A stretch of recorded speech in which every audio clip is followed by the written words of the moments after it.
Hey folks, thanks for joining me again here on Lenderman Shop. Today, let's take a look at the Warrior 6 amp reciprocating saw that you can buy at Harbor Freight. If you haven't seen my unboxing of this video, I'll put the link up top where you can see I bought it back in the winter. So this is actually a first trial of this tool. Again, a very nice saw.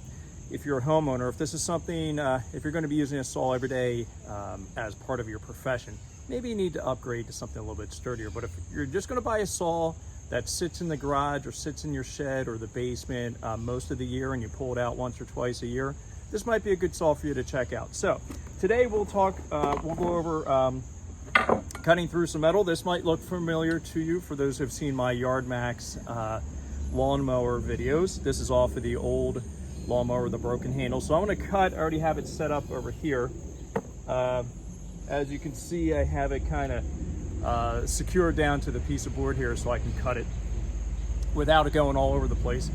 So I've mocked that up for you. Normally I don't set everything up like this when I use a saw, but I did today, and I'll go and cut through a piece of wood too. Now these are not your precision tools. In other words, if you're making furniture or you're doing something that needs a little finesse, then maybe you don't want to use this unless you have a lot of experience with this type of saw. Otherwise, it's kind of like a hacksaw. You just, you get in there, you cut a tree branch, you tear apart a shed, a lot of rough cutting with this, and then you go in with your precision tools to clean things up, taking out a wall, drywall, and so forth. All right, so let me get a blade on this. Right now I have it plugged in, which I will unplug it before I put the blade on. Here's without the blade. Has a real nice sound to it. It sounds powerful, and it feels feels sturdy, feels heavy and sturdy. All right, so let me get the blade on. I feel, of course, it's starting to rain a little bit now that I've got everything set up here. So I'm going to put a blade on it, and let's see how it goes through this lawnmower handle piece that I have sitting right over here. Okay, give me just a second. All right, I have the blade on. I'll show you more detail how this works, but you just pull the tab up and slide the blade in there. I discovered that the blades with the paint on them, you gotta work a little bit more. The blades that have the paint worn off of them, like this older one, slides in real nice and easily and locks in. This one here, it took a little bit of doing to get the blade into where it needs to be and locked in. Okay, so that is ready to go. I'm gonna bring the camera around and we'll point it right down here to see how it does on this lawnmower handle. All right, so let's try this again. As I said, you really need to push this in when you're putting the blade on, or else the blade will pop off on you. It'll fall apart. Won't be any fun. All right, so I've already started my my cut here. Let's see how it goes through the rest of it here.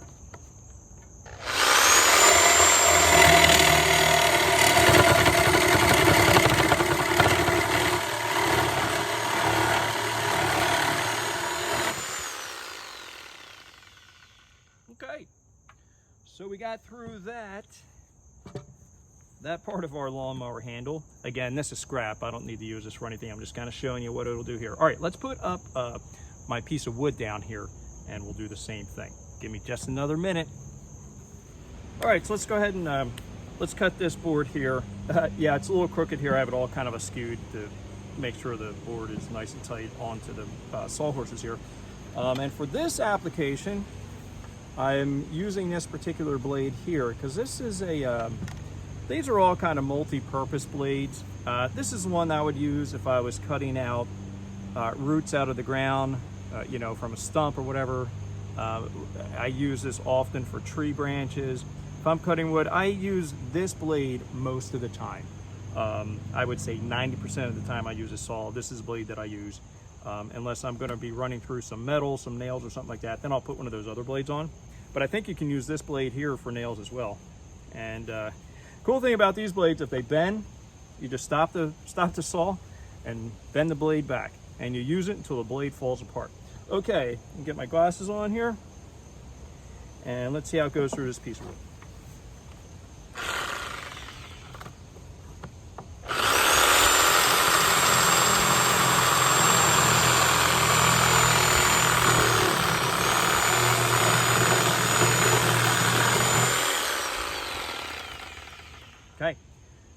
through very nicely. Again, not a precision cut. My blade, this is an old blade that I've used several times.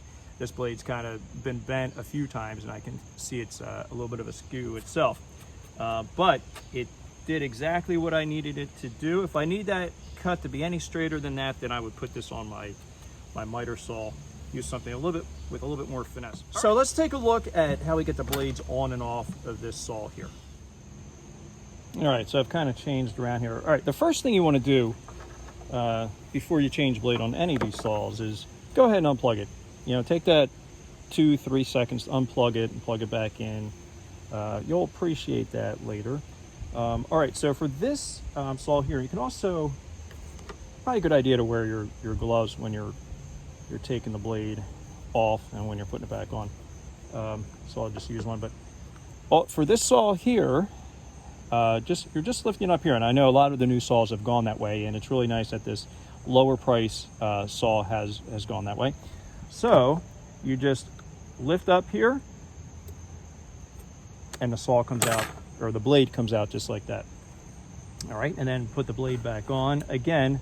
It's good to use, especially this is, you know, these are sharp here, so good to use a glove on that hand anyway, and just stick it right back in.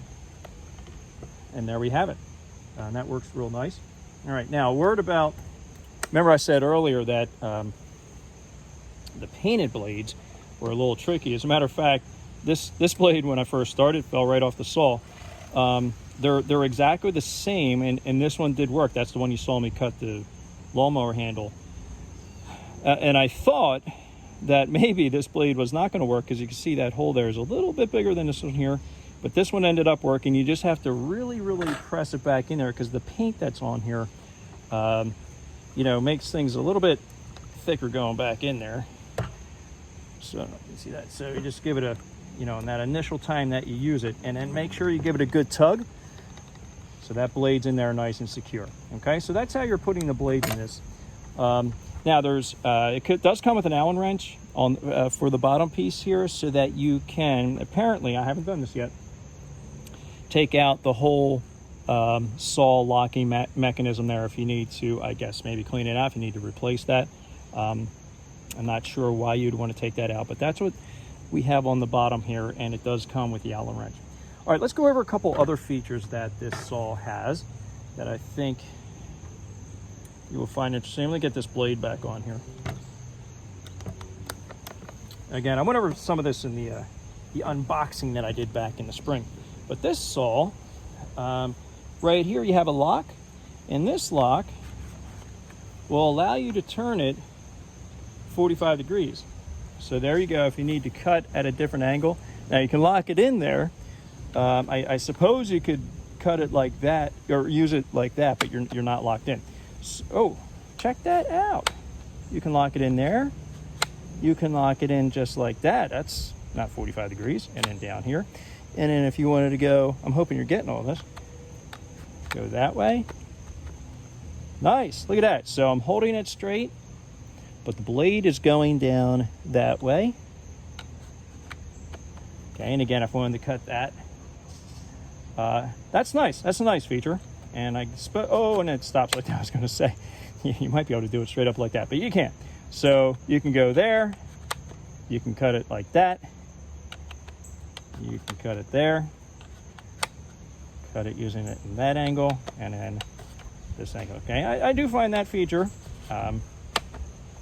quite useful, especially if you're taking down a wall, cutting out some studs, going through you know, a bunch of things.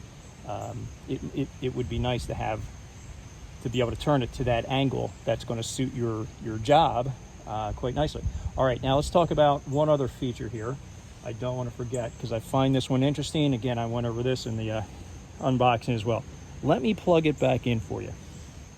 Okay, so it is back on now. Now, see this button right here by my thumb? Okay, that is a lock, a trigger lock. So that means I pull on the trigger to get the thing moving, and I can lock this tool in the on position, which means if I drop it, if I'm on the work site and I drop it with the lock on, this thing is going to keep running and running. And I don't know about you, but I find that very interesting. Now, if I was doing this review back in 1972, that would be quite normal, I am sure. But today, in the year 2024, I'm surprised that there is a lock on a tool like this. So let's see what happens when we do it. Okay, so I'm going to press in, and then I'll press the lock. See that? No hands.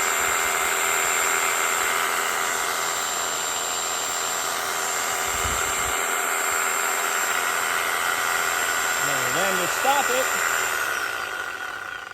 stop it, you're just going to pull that trigger in again, and that shuts the power.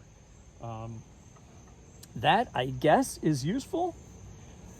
Again, I find that very, I don't know, I'm not going to say disturbing, but I just find it very interesting that in today's times, that we have a tool like this that will keep running if you drop it. Heaven forbid you're working on something up high, somebody's holding a ladder for you, and slips out of your hand, and it is still running.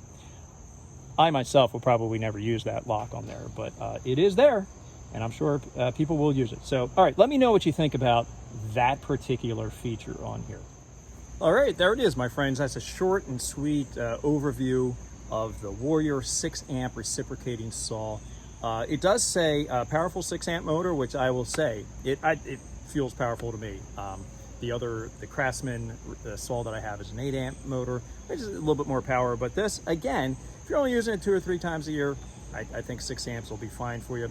It has the rotating handle at 180 degrees, goes this way, goes that way. You can lock it on the way between those 2 spots. It says it has a variable speed trigger, which I have only used these saws all the way on. It's either all the way on for me or it's not on at all.